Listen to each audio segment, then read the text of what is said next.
Martin Covenant FA from Lawson TV. I want to find out from the Dr. Amin that the very day the finance minister presented budget, in your press conference, we heard you saying that the MPP government never received betting tax. Is that exactly what you want to put out, or there was a slip of tongue? Ladies and gentlemen, betting tax that they said they have abolished. We never collected betting tax. We never implement the betting tax. So to come and tell Ghanaians that you have abolished something that was not implemented is to deceive the people of Ghana. Question on the betting tax. Well, I think that my job is cut out for me. After all that you said, the only question you could ask me was about a controversial issue. Well, I don't want to quote more controversy. Let me hazard a response. So, the NDC in its manifesto promised to scrap 10% levy on bet winnings. That's what they said in the manifesto. And I have exactly what they said. 10% levy on bet winnings. That's what they want to abolish. And that can be called betting tax. But it is different from taxes on winnings from other forms of lottery, games of chance, staking lotto. They are not the same as what they are promising to abolish. And so if I see in the statement by the minister that he will abolish winnings from lotto or lotto and call that betting tax, then it sounds reasonable for me to think that he's equating betting tax, which they promise to abolish, to the taxes from winnings from other, lotteries or other games of chance. And I know that the winnings from lotto, for example, the tax on that was not implemented. And I know that for sure, for a fact.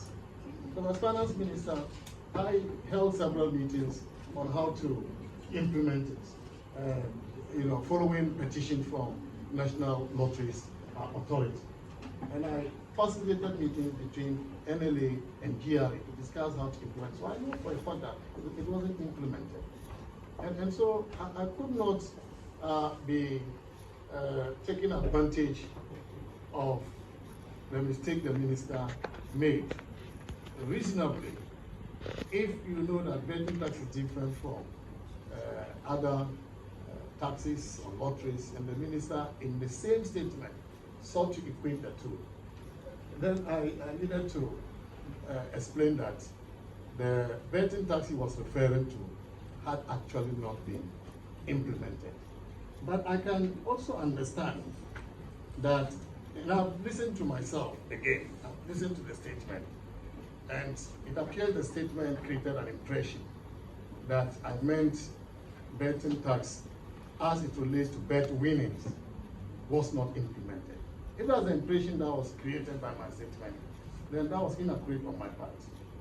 But what I really wanted to say was that what we call betting tax, as in taxes on lotto winning, was not implemented.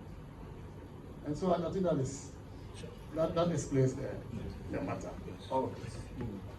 But I think let me add a few issues. I think I have some issues with that.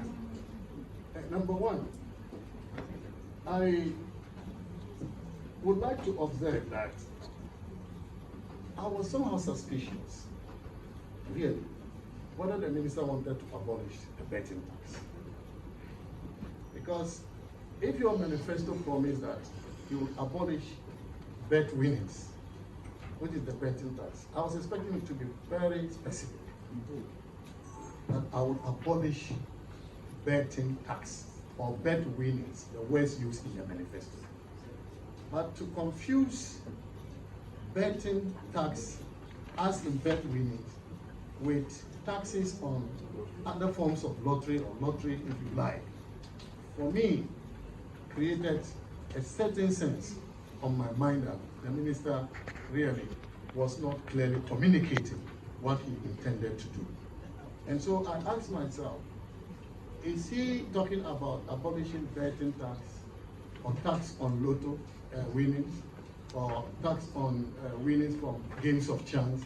Which one is he communicating to the people of Ghana? I could not be sure. Then also, in another vein, you could interpret it to mean that betting is a subset of lotteries. And that is what the law says. But the law defines betting from other forms of lottery. The law provides definition for betting, and then also lotteries, which encompasses betting, games of chance, lotto, etc., etc. And so, if you want to abolish betting tax, you have to be very clear about that, because you cannot use betting tax to generalize for tax on the winnings from the other games of chances. So this was my confusion as well. And so,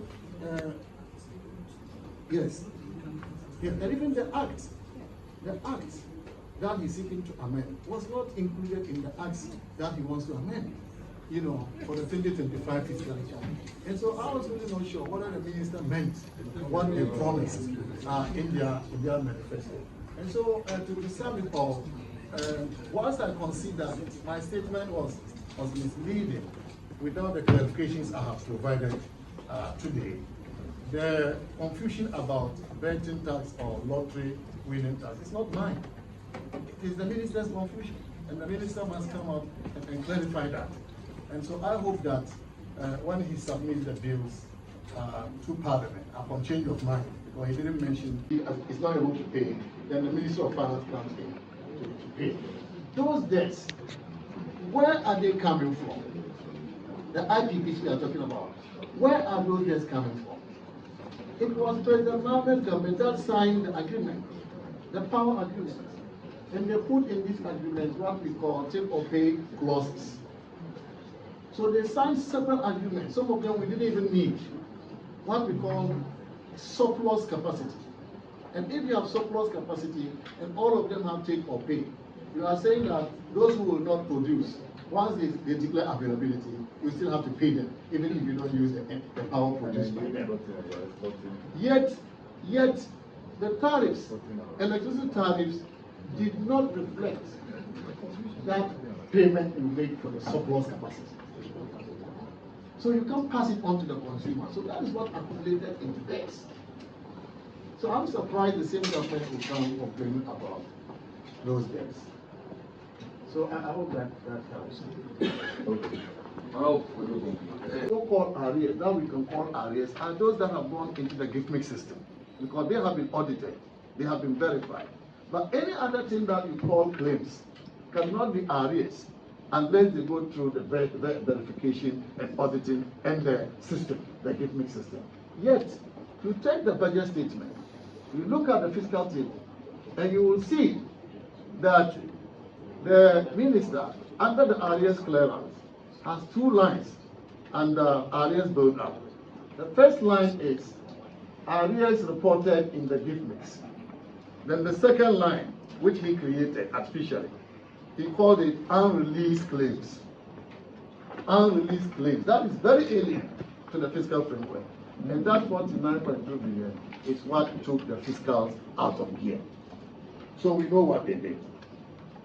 Ladies and gentlemen, even the IMF technical memorandum defines how to derive primary fiscal balance. The IMF technical memorandum that we signed with them, government of Ghana signed with them, states that the program's primary fiscal balance is cumulative from the beginning of the fiscal year. So if you go and bring arrears dating back to 2012 or claims dating back to 2012, 2013, when the IMF's own definition of primary fiscal balance says those accumulated from the beginning of the fiscal year, you see the challenge there. That is one of the challenges. Then the definition goes further to say that which is measured as the difference between the primary balance on cash basis from the finances side, that's the difference between revenue and expenditure, and then also net change in the stock of payables or arrears of the central government reported in gift mix.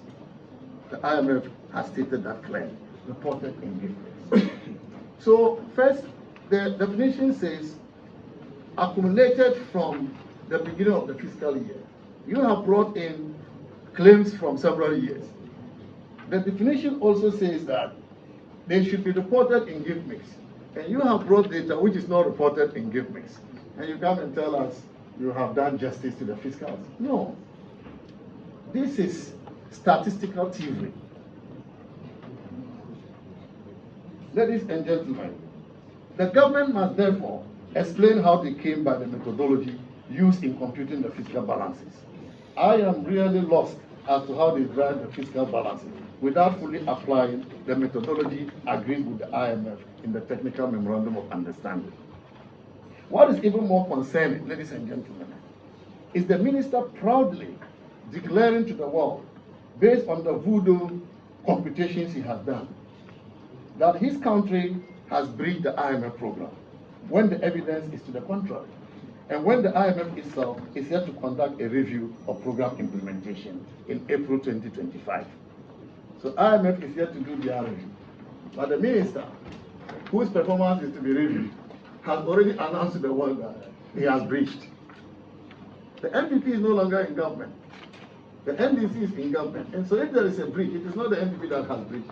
It is the government of Ghana under President Mahama that has breached. I believe they don't know this. But ladies and gentlemen, is it not even surprising that the finance minister of a country will wish his country drilling an IMF program even before the IMF conducts a review? Yet, the same minister in the same budget projected foreign financing for his budget for the year to include $720 million from the IMF and $600 million from the World Bank. How come the government doesn't know that when Ghana fails a review, IMF review, because of the manipulated data they used, they will not receive the $1.3 billion from the IMF and the World Bank? How come they don't know that?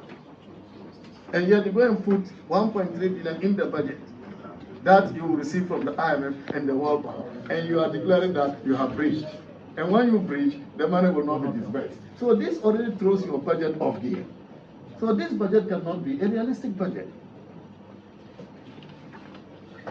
Ladies and gentlemen, do they even know that all the reliefs we got as a country from the debt restructuring we did with our Eurobond holders, with our bilateral official creditors, bringing us outright cancellation of almost 4 billion of our debts. Outright cancellation of almost 4 billion of the debts we owe them.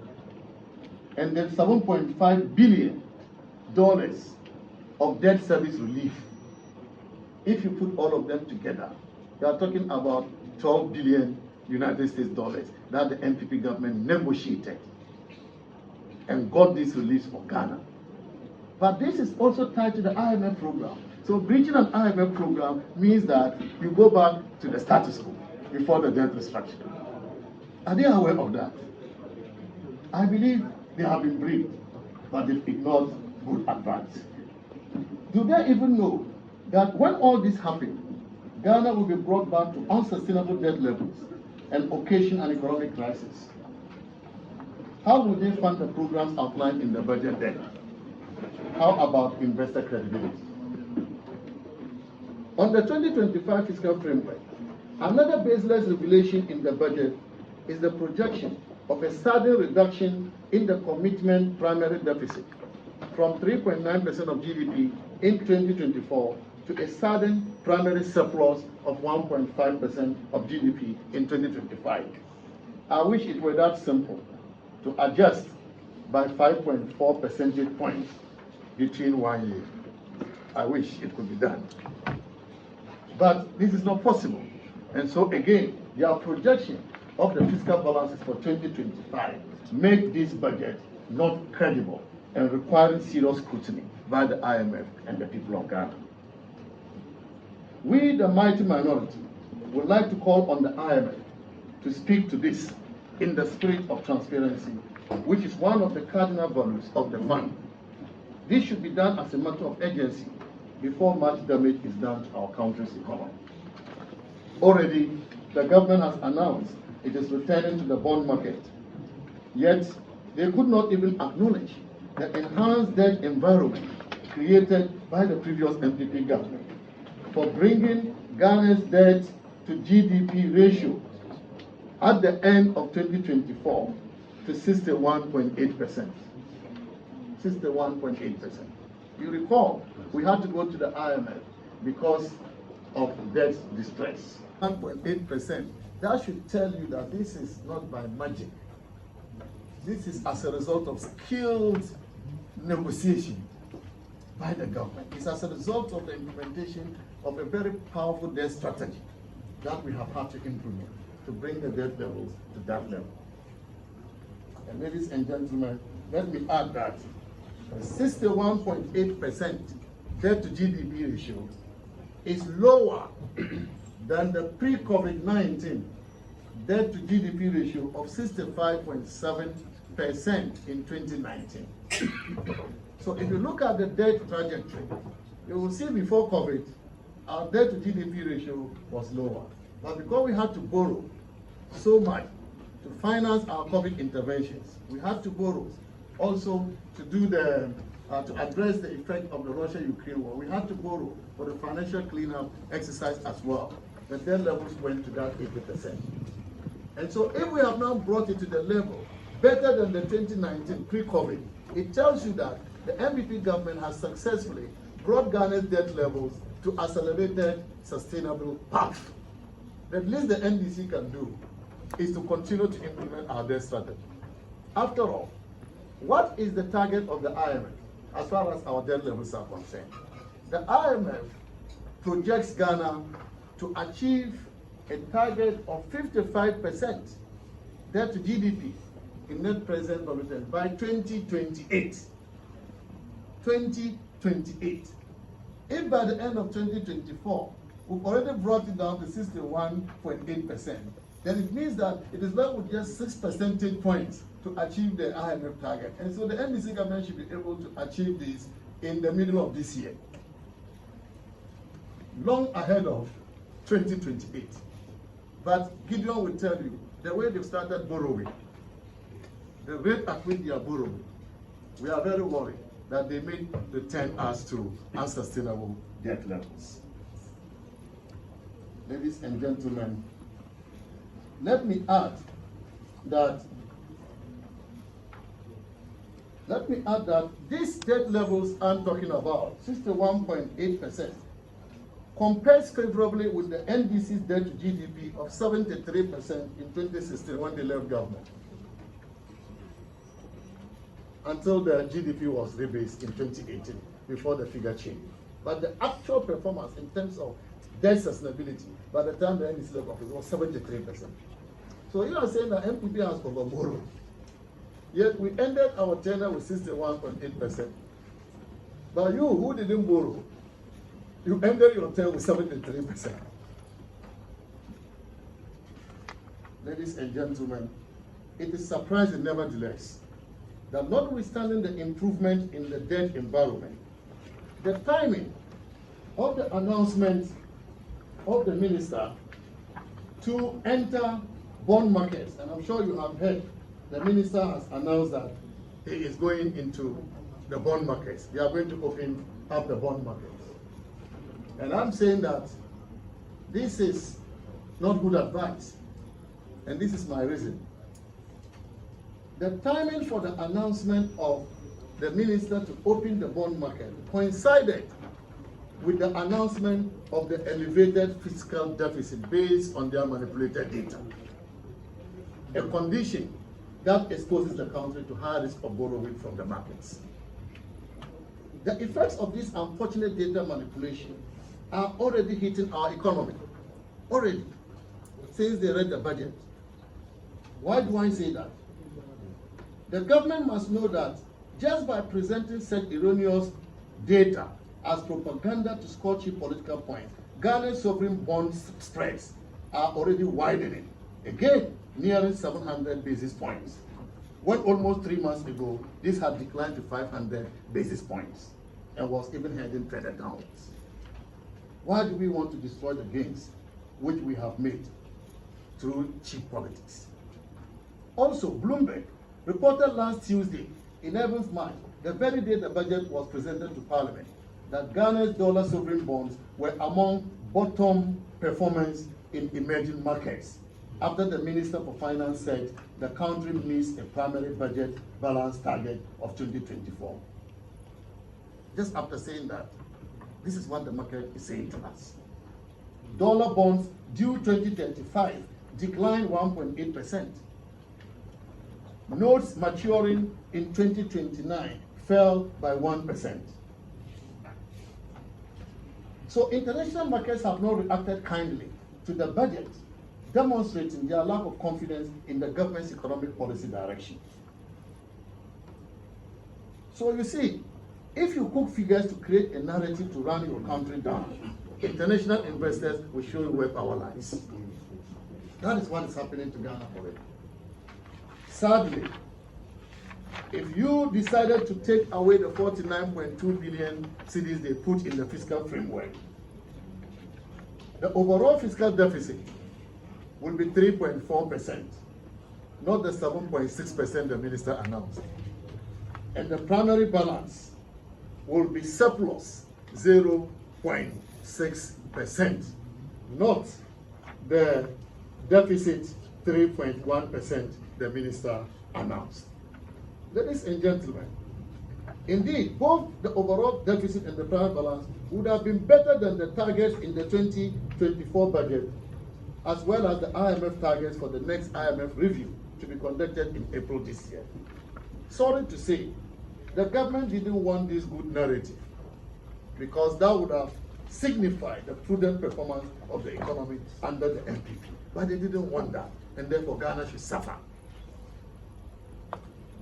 I am wondering how well the international markets would have responded to the budget if an accurate picture was put out. Ghana is the loser. I'm sorry about this. Ghana is the loser. A big opportunity missed because of unhealthy politics. The reaction of the international markets would even be worse than what I am reading to you. In the event that the IMF review fails because of this manipulated data used by the government, the international market would even react violently towards Ghana. But in good conscience, we believe that the IMF will be fair to the Ghanaian people by holding on to the agreed method of computing the fiscal data during the review, as they did in all the previous reviews. Other than this, the Ghanaian people stand to suffer, and not the politicians, from these obviously bad political decisions. The Ghanaian people can recall that in the past, Ghana was fined $39 million for misreporting economic data to the IMF due to wrong data submitted by the NDC government led by President Rawlings, the former President Rawlings. It appears we are on our way there under another NDC government, under President Mahama. We wish to advise the Minister for Finance to tread cautiously in order not to drill our march to sustainable debt levels. Ladies and gentlemen, as you know, the manipulation of the fiscal data notwithstanding, the strong health of the economy the MPP handed to the new NDC government continues to be vindicated by other economic indicators. So even as they have manipulated the fiscal, there are other indicators that are evident of the work we did and our performance during the period of Akufo-Addo government. The debt to GDP ratio of 61.8%, as I mentioned earlier, achieved in 2024 was not by accident. It was due to skilled negotiation and the implementation of a good debt strategy. The Honorable Minister, if you watch him during the presentation of the budget, could not even acknowledge this important development by the imminent absence of this ratio in his budget speech. He couldn't even mention that amount of the debt level in his budget speech. But we know that this is historic, and history will be kind to Akufo-Addo Bawumia government. Another good news for Ghana was the announcement by the Ghana Statistical Service of a real GDP growth rate of 5.7% for the 2024 fiscal year. This is the highest in 5 years, the highest growth in 5 years since 2020. But the recovery from the global crisis had begun in 2023, when GDP growth surpassed 1.5% target to end the year at 3.1%. That was when the recovery began.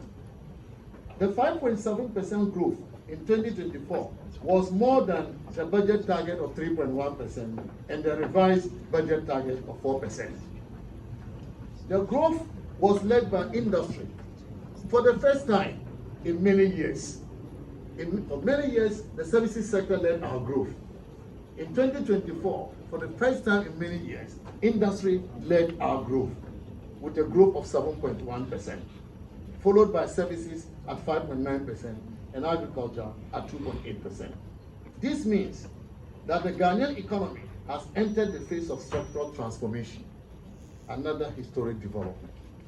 This is what economists call structural transformation. You have the services sector leading, and then you have the industry overtaking. There has been structural transformation of the economy, and this occurred again under the NPP government.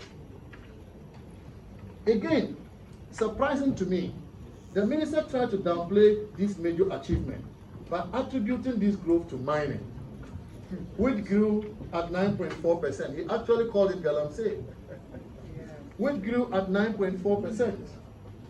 However, what he doesn't know is that the same data from which he took the growth of the mining sector points out that the construction subsector grew by 9.6%, more than the growth in mining.